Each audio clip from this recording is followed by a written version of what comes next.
এর ম্যাপ। এখানে 1 নং সেক্টরে ছিল চট্টগ্রাম, পার্বত্য চট্টগ্রাম, ফেনী নদী পর্যন্ত। 2 নং সেক্টরে ছিল নোয়াখালী, কুমিল্লা, ঢাকা ও ফরিদপুরের অংশবিশেষ। ঢাকাও 2 নং সেক্টরে। হবিগঞ্জ, কিশোরগঞ্জ, কুমিল্লা আর ঢাকা জেলার বিভিন্ন অংশ ছিল 3 নং সেক্টরে।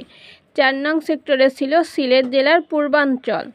5 নং সেক্টরে ছিল সিলেট জেলার পশ্চিমাঞ্চল, সুনামগঞ্জ। তারপরে ছিল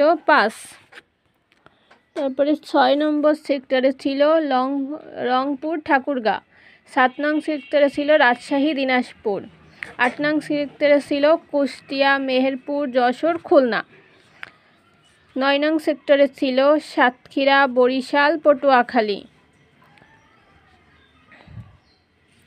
9 নং সেক্টরে 10 নং সেক্টরে ছিল সমুদ্র উপকূলীয় অঞ্চল।